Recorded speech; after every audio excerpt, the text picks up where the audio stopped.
Students, जब हम profit and loss, लाभ और हानि की मैथ करते हैं तो हमें दो सिंपल चीजों को याद रखना होता है।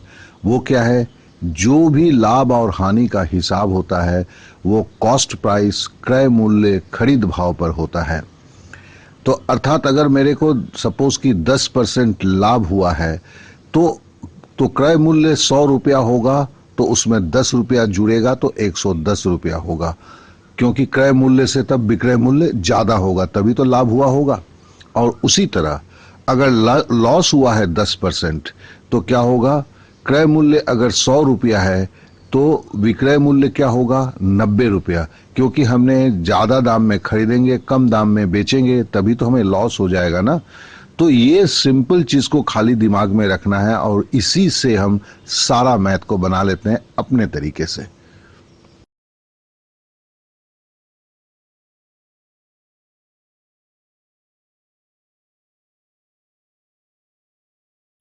विक्रय मूल्य अर्थात सेल्स प्राइस पर 15% हानि, सेल्स प्राइस पर मतलब 15% लॉस होता है। तो लागत मूल्य अर्थात कॉस्ट प्राइस में कितना प्रतिशत लॉस होगा? देखिए, हम जब भी लॉस की कैलकुलेशन करते हैं तो हम लॉस की कैलकुलेशन हम कॉस्ट प्राइस पर करते हैं, लेकिन यहां उल्टा बोला हुआ है।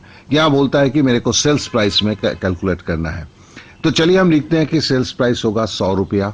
तो कॉस्ट प्राइस कितना होगा? तो कॉस्ट प्राइस देखिए, लॉस हुआ है तो बेचे हैं ने 100 रुपए पे, तो खरीदेंगे तो ज्यादा दाम पे ना, तो 15% का मतलब 15 जोड़ दिया तो 115 रुपया हो गया। तो लिख लिया, देखिए सेल्स प्राइस मेरा 100 रुपया है, कॉस्ट प्राइस मेरा 115 रुपया है, तो हमें लॉस हुआ है 15 रुपया।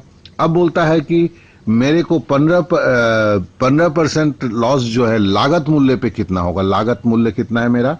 115 रुपया। तो हम कैसे निकालेंगे? 15/115 गुना 100, तो बराबर हो गया 300/23, बराबर हो गया 13.04%।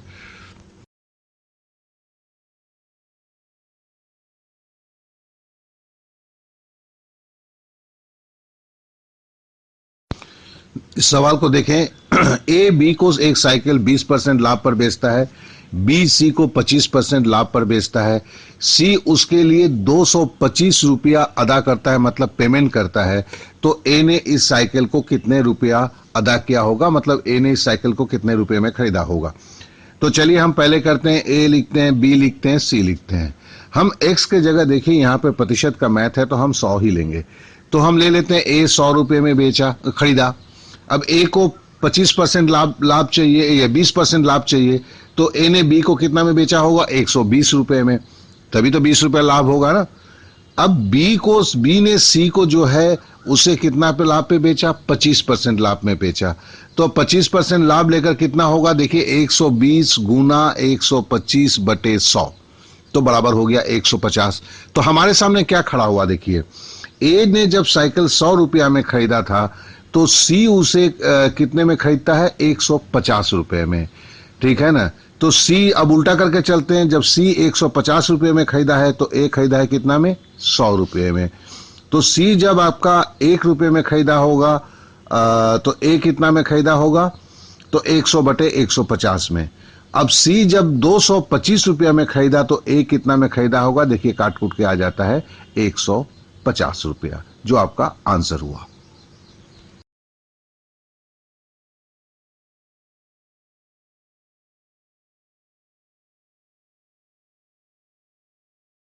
तीसरा नंबर बहुत ही इजी है, इसलिए होमवर्क की तरह दे रहा हूं। कुछ वस्तुओं का अंकित मूल्य मतलब एमआरपी 1,000 रुपए है और उसमें 20% का बट्टा मतलब डिस्काउंट दिया जाता है, तो सेल प्राइस क्या होगा? बहुत ही सिंपल है, कुछ नहीं बोलने की मेरी इच्छा है, आप खुद कर लें इसे।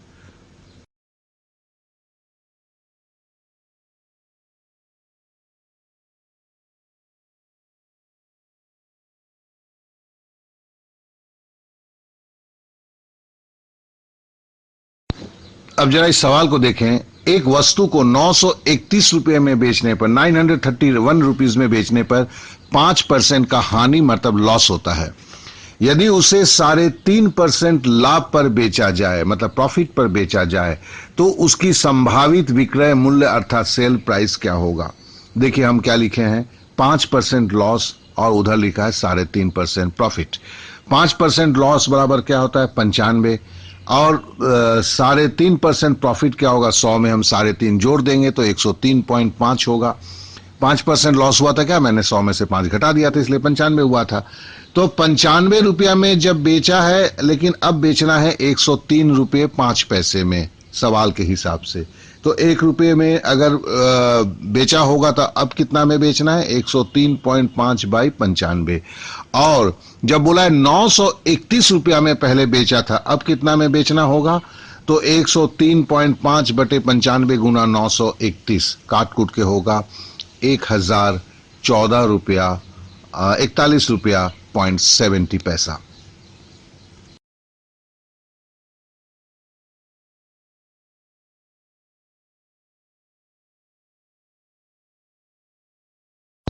अब जरा इस सवाल को देखें।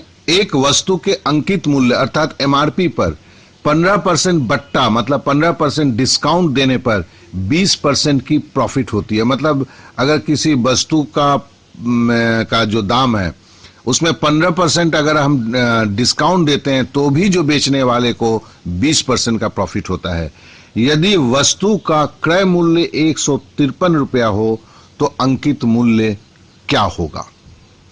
तो चलिए इसको कहते हैं, चलिए हम पकड़ लेते हैं कि जैसे हम एक्स तो नहीं करते हैं, हमारी अपनी स्टाइल है जो पुराने दिनों की स्टाइल है। हम एमआरपी 100 रुपये रखते हैं, तो बोलता है कि डिस्काउंट कितना देना है, 15% देता है। 100 रुपये में 15% डिस्काउंट मतलब 15 रुपया होगा, तो 100 में से 15 रुपया घटा दिया तो हो गया 85 रुपया।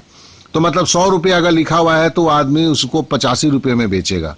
और बोलता है कि 85 रुपये में बेचने के बाद भी उस आदमी को क्या होगा, 20% की प्रॉफिट होगी। तो फिर उसका खरीद मूल्य क्या होगा, तो 85 रुपये का 20% माइनस करने से कितना होता है, तो उसका कैसे करेंगे, 85 गुना 100 बटे 120। मतलब क्या है कि अगर 100 रुपये का है तो उसकी प्रॉफिट क्या 20% होगा, तो 120 होगा ना। तो इसके लिए इसको किया, देखिए इसको ध्यान से देखिए, हमारे पास 100 और 20% मतलब 120 दो फिगर था, हमें कम करना था, इसलिए 85 गुने 100 बटे 120 हुआ। तो हमने काट कूट के लिखा 850 बटे 12 रुपया जो है वो उसका क्या होगा, वो उसका खरीद भाव होगा।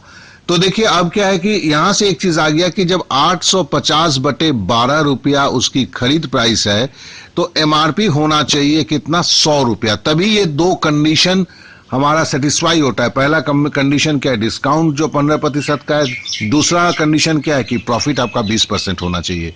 तो चलिए 850 बटे 12 जब खरीद भाव होगा तो एमआरपी कितना होगा, 100 रुपया।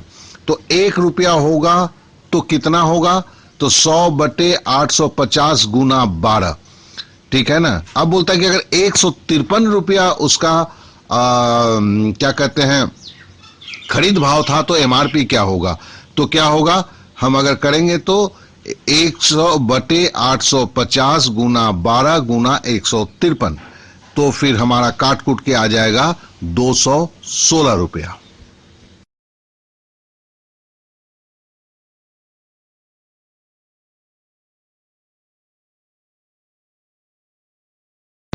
अब जरा इस सवाल को देखें। एक किस्म का शक्कर मतलब एक टाइप का शुगर, शक्कर मतलब शुगर है, शुगर 3 रुपये 20 पैसे प्रति किलोग्राम पर 20% हानि होता है। 3 रुपये 20 पैसे बेचने पर क्या होता है, उसे 20% लॉस होता है। और दूसरे किस्म का सेकंड टाइप ऑफ जो शुगर है उसे 6 रुपये प्रति किलोग्राम बेचने पर 20% लाभ होता है। यदि समान मात्रा के दोनों में मिलाया जाए और मिश्रण को 4.5 रुपये प्रति किलोग्राम पर बेचा जाता है तो यह हानि या लाभ का प्रतिशत क्या होगा। अब जरा ध्यान से सुनेंगे, ये कोई शॉर्टकट नहीं है, हमारी पुरानी विधि है। बचपन में हम लोग को क्या आया जाता था, अब ये सब तो होता नहीं है। देखिए पहला है कि 20% लॉस होता है। 20% लॉस का मतलब देखिए हम तो क्रय मूल्य पे करते हैं, तो क्या होगा 20% लॉस होगा हो तो 100 रुपये में आदमी खरीदा होगा तो 80 रुपये में बेचा होगा, ठीक है ना। तो 3 रुपये 20 पैसे पे बेचने पर 3 रुपये 20 पैसे में जब बेचता है तो उसकी ओरिजिनल मूल्य क्या होगा, ज्यादा होगा ना। क्या कि देखो 20% लॉस का मतलब है कि 100 रुपये में खरीदा हुआ माल 80 रुपये में बेचता है, ठीक है। तो 80 रुपए में जब बेचता है तो देखो खरीद मूल्य क्या है, ज्यादा होता है ना। तो हमें अगर 20% लॉस है और खरीद भाव निकालना है 3 रुपये 20 पैसे, जब सेल प्राइस दिया हुआ है तो क्या करेंगे, 3 रुपये 20 को मैं 100/80 से गुना करूंगा। 100/80 से गुना करूंगा तो क्या होगा, जो प्राइस होगा वो ज्यादा होगा, क्या है कि 100/80 क्या होगा, 1 से ज्यादा होता है। तो जब हम करेंगे तो हमें पता चल गया क्या कि 4 रुपया करके 3 रुपये 20 पैसे का जो चीनी उसने भेजा था, प्रति किलोग्राम बेचा था, उसका ओरिजिनल कीमत है 4 रुपए। अब बोलता है 20% प्रॉफिट पे। 20% प्रॉफिट पे मतलब 100 रुपए का माल को कितना में बेचेगा, 120 रुपए में। अब उसको 6 रुपए में बेचा तो उसका खरीद मूल्य क्या है, खरीद मूल्य तो कम होगा ना, क्या कि उसको प्रॉफिट हुआ है, क्योंकि यहां 100 रुपए के माल को उसने 120 रुपए में बेचा है। तो 120 रुपए में बेचता है तो देखो खरीद भाव नीचे की तरफ आता है। तो हम क्या करेंगे, अगर खरीद भाव हमें नीचे करना है तो कम संख्या को ऊपर रखेंगे, ज्यादा संख्या को नीचे रखेंगे। तो मतलब 100/120 गुना 6 तो बराबर कितना हो गया, 5 रुपया। तो मतलब ये 5 रुपया में पहला जो उसने 6 रुपये में बेचा था वो 5 रुपये में खरीदा था, और जो उसने 3 रुपये 20 पैसे में बेचा था वो उसने 4 रुपये में खरीदा था। अब चलिए दोनों चीनी का 1-1 किलो ले लेते हैं। तो एक का चीनी खरीदा था वो 4 रुपये में, दूसरे का चीनी खरीदा था 5 रुपये में। तो 4 और 5 कितना हो गया, 9 रुपया। अब 4 रुपया वाला भी उसका 1 किलो है, 5 रुपया वाला भी 1 किलो है। तो अगर दोनों को मिला देते हैं तो कितना है, 9 रुपया इधर हुआ, इधर 2 किलो हुआ। 2 किलो का दाम अगर 9 रुपया है तो 1 किलो का दाम क्या होगा, 9/2 मतलब 4.5 रुपया। अब मामला क्या आया, 4.5 रुपया में उसने चीनी खरीदा है, 4.5 रुपये में ही वो चीनी बेच रहा है। क्योंकि बोला हुआ ना, 1-1 किलो मिला के समान मात्रा मिला के अगर 4.5 रुपये में बेचे, समान मात्रा मतलब सपोज 1 किलो इधर का ले लिया, 1 किलो उधर का ले लिया, तो वो 4.5 रुपया में खरीदा है, 4.5 रुपये में बेचता है। तो क्या होगा, ना कोई लाभ होगा ना कोई हानि होगा।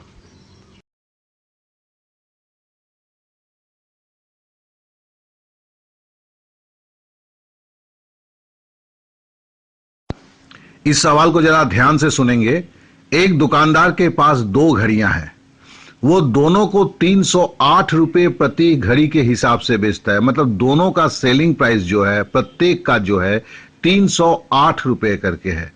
तो मतलब दोनों का सेलिंग प्राइस बराबर है 308 रुपए। एक पर उसे 12% का लाभ होता है, दूसरे पर 12% की हानि होती है। देखिए, जब इस तरह के सवाल होंगे कि 2 आइटम हैं और दोनों का जो सेलिंग प्राइस एक है, तो फिर हम कैसे करते हैं। देखिए, +12% लाभ मतलब +12%, हानि मतलब -12%। प्लस माइनस को गुना करेंगे तो माइनस होगा, फिर 12 गुना 12/100। तो ये अगर काट कूट के क्या, ऊपर का पहले +12% -12% कट गया, 12 144/100 हुआ। 144/100 को अगर हम 4 से भागा देते हैं तो होगा 36/25। 36/25 जो है देखिए माइनस में आया हुआ है, तो -36/25 बराबर क्या है। अब 25 का पूर्णांक अगर निकालेंगे, 25 से भागा देंगे तो क्या होगा, 1.11/25, और ये माइनस में शो कर रहा है तो मतलब ये लॉस होगा।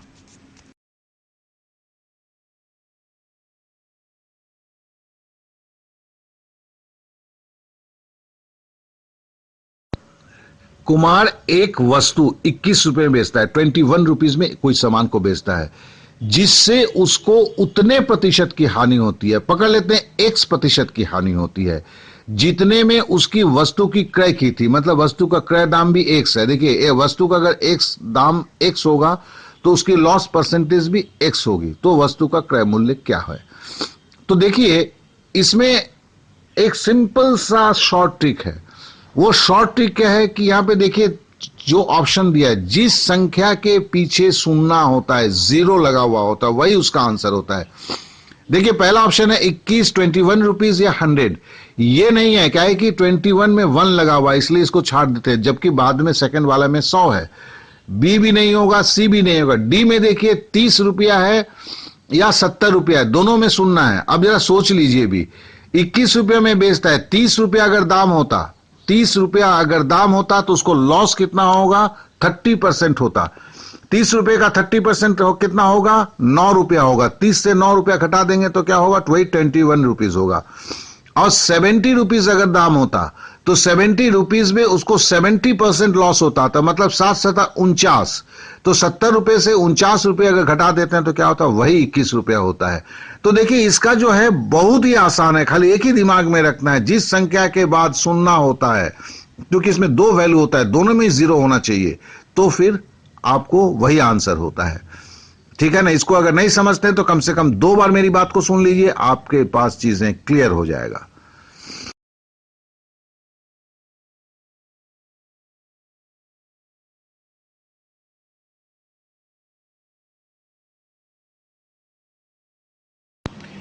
एक छाते का अंकित मूल्य 80 रुपया है, मतलब एमआरपी 80 रुपया है, जिसको 68 रुपया में बेचा जाता है। तो 68 रुपया में बेचा तो उसने डिस्काउंट कितना दिया? 80 माइनस 68, 12 रुपया। लेकिन देखिएगा डिस्काउंट जो है एमआरपी पे दिया जाता है, तो कितना परसेंट डिस्काउंट दिया था? इसको निकालने के लिए क्या करेंगे? 12 रुपया दिया, कितने रुपए पे दिया? 80 रुपए पे। तो 12/80 गुना 100 काट कूट के होगा 15%।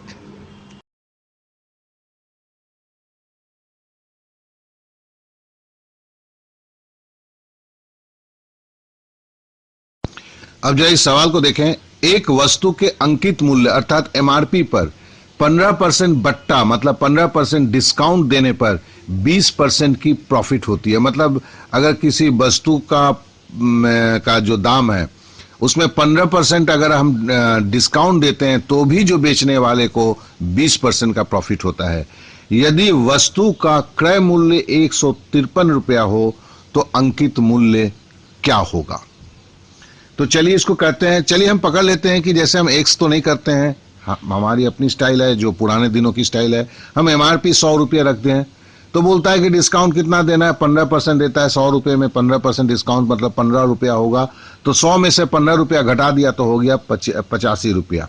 तो मतलब 100 रुपया अगर लिखा हुआ है तो आदमी उसको 85 रुपये में बेचेगा। और बोलता है कि 85 रुपये में बेचने के बाद भी उस आदमी को क्या होगा? 20% की प्रॉफिट होगी। तो फिर उसका खरीद मूल्य क्या होगा? तो 85 रुपये का 20% माइनस करने से कितना होता है? तो उसका कैसे करेंगे? 85 गुना 100/120। मतलब क्या है कि अगर 100 रुपये का है तो उसकी प्रॉफिट क्या 20% होगा? तो 120 होगा ना। तो इसके लिए इसको किया, देखिए इसको ध्यान से देखिए। हमारे पास 100 और 20% मतलब 120, दो फिगर था, हमें कम करना था, इसलिए 85 गुने 100/120 हुआ। तो हमने काट कूट के लिखा 850/12 रुपया जो है वो उसका क्या होगा? वो उसका खरीद भाव होगा।